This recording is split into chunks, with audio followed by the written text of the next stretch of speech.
new play caller, Liam Cohen / head coach, a very young staff, I'm going to add as well. Drafted Travis Hunter, got Brian Thomas Jr., signed Diami Brown.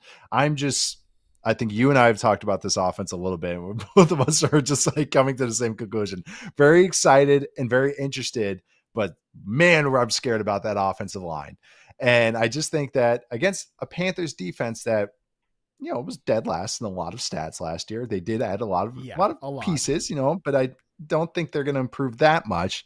Maybe a nice way to enter the season, feeling good, and which I think actually is going to be a sneaky fun game with these two offenses and what the defenses might be. But really, that's what I want to see. Can the Jags offensive line look sound? They were very unsound the last couple of years. Can this Jags offensive line just look competent? Because that will lead to a lot of long-term success. The usage of Travis Hunter is gigantic. I know you're very interested in that. Seeing him in the slot, see how they design plays for him. And I just want to see his usage. I think that's a fascinating subplot throughout the entire season as well. How the running back room shakes out. I'm high on Bashal Tutin. I think he has the most juice in that backfield and also just competency. Because Travis Etienne has never been good in protections. It sounded like they were shopping Tank Bigsby a bunch. Like just how that backfield shakes out, because there could be something there in usage wise, how Trevor Lawrence looks, obviously. I'm high on Brenton Strange, the tight end. And I do think he's a player that from prospect to where he is right now has really improved overall. And it seems like Trevor Lawrence has some faith in him as well. So, and of course, BTJ, I wouldn't say a soft landing, but it's a fairly soft landing for a reworked offense with an iffy offensive line, and maybe just kind of get some good feelings about this Jags team. And I just, I want to be a part of those good feelings when I watch this game. Yeah. We're reworking our preview show kind of outline here on the Yahoo Fantasy Forecast, which will be tomorrow with Justin Boone. We'll have the first episode of that. Part of that is that I'm going to bring 3 games to the table that are like not headliners, but might really be interesting, kind of like these potentially beautifully bad shootout type games. This game would be right up on on that list, but I think that the Jaguars are too intriguing to the point that Boone might have them in the first segment that you guys will hear tomorrow. I have a feeling he'll have a Jaguars related thing there because there's so much to learn about this team. Right? I mean, you mentioned like the Travis Hunter role alone. I know I was joking about this. I don't know if Josh Norris, who I was tweeting with about this today, was joking, but did you see there's a commercial now with like Trevor Lawrence and Travis Hunter and they're like dancing together and all that. And no, Josh was like zero cornerback snaps in this in this commercial, and I was like, "Yep, no rides, no dances for BTJ, no rides in the golf cart." So stock down for BTJ, stock up for Travis Hunter. I was joking. I think Josh was joking, but that's where the the Travis Hunter intrigue is. Like, we're trying to get clues from a damn commercial, a sponsored campaign. It's like, well, obviously they drafted him second overall to be a security blanket, a dance partner for Trevor Lawrence. We're reading into damn commercials trying to get clues about the Travis Hunter usage. So yeah, this is a team that, like, of course I can't wait to watch it in week 1, Nate. I know that's the thing with you too, with the Travis Hunter. It's like, even as a prospect, I remember after you charted him, and I was like, even before I talked to you, I was like, I know where this is gonna go, because it was just like full steam ahead, full-time receiver. What are we kidding? Because this guy's a freak. I know, and I was like, yeah, I know, I get it.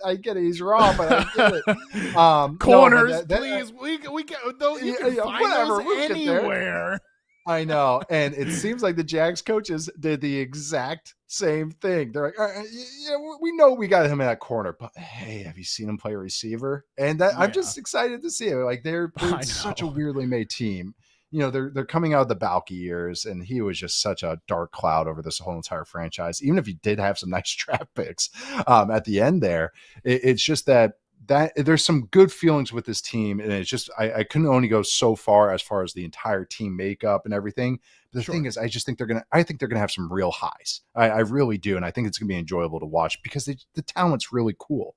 Like BTJ, I had him as a top 10 receiver, and I still feel okay about it. Let's stop at the double catches, though. He's the king of the double catch, and it's going to lead to some bad moments. But I mean, Travis Hunter is really cool. I even like Diami Brown as just like a nice role playing outside guy that fits what they want to do. I know, so it's just like they have enough fun to me. And of course, I like Trevor Lawrence overall as a player. So I don't know. It's just one of these teams. Of course, I always have a soft spot for the Jags. And I think even though I didn't have a playoff team, I'm going to be watching this offense week in, week out, finding where number 12 is every single play. Yeah, I mean, they have some really interesting depth at receiver. Like you mentioned, De'Ami Brown, Parker Washington, they just traded for Tim Patrick. Like 3 very, very different dudes to roll out onto the field. All like, useful. okay, all useful. Obviously Tim Patrick I don't know how much Tim Patrick has left. Obviously, Isaac Tesla took his lunch money in Detroit, which was understandable. Like not everybody like that. And it was like, might be a developmental thing with Isaac Tesla. They're taking him from like a big slot, non-productive college guy. I can't stop. I shouldn't even be bringing up Isaac Tesla in the damn Jaguars section, but can't help it. He's like a convert from like a non-productive big slot freak athlete type. They're moving him to X. That might take a while. It took like a month for him to take Tim Patrick's job, and Tim Patrick's been a nice veteran for a while too, and was like a nice, useful role player for the Lions last year. It's kind of their big body on ball receiver when they went to 3 receiver sets. And that's what's interesting about this Jaguars team too, from a receiver alignment perspective. Like I think Hunter is primarily going to be a slot off the ball player, but BTJ was mostly outside on the ball in the preseason game because, I charted this in the airport like a sick freak. We talked about it on Football 301. Could there be situations again now where Patrick takes some of those to move BTJ around? I think there should be, because when this staff got there, but before the Travis Hunter thing, that was like the first thing Liam Cohen said at the Combine. I remember his media availability at the Combine. He goes, "Oh yeah, BTJ, I didn't know this guy could like line up in the slot. I could go put him all over the place, like option routes, looky routes, this, that, and the other." So just seeing the usage of those 2 guys together is going to be super fascinating. And of course, can't not talk about the running backs here, Nate, because not only is it an intriguing situation, this is also an awesome matchup for them in week 1. Derek Brown's back. Maybe that just changes the entire Panthers run defense because he is a great player that was out in week 1, like right away.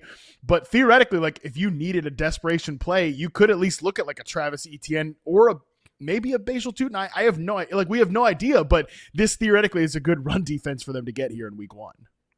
Yeah, it is. I mean, that's what it's like. We're interested in what the Panthers might do, but it's still like within reason. Like I only think that they could add so much in one offseason that like I think they'll improve just they have to because they were just so outright bad last year.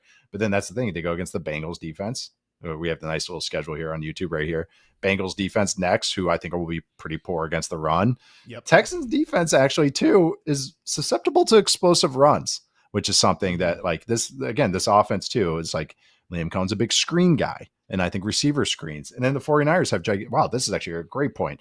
49ers too have been weak against the run the last few years. I think they will improve. Yep. I want to see how Michael Williams is, but I think they'll only improve to average at best. Yeah. This is a great point that the opening weeks are pretty juicy for whoever wins the running back job, because even their 4-string running back, LaQuint Allen, is great in pass protection. So it's like, oh, now he's useful too. Like, I honestly think they just want to get rid of the 2 vets and play the 2 rookies, but they're terrified of doing that.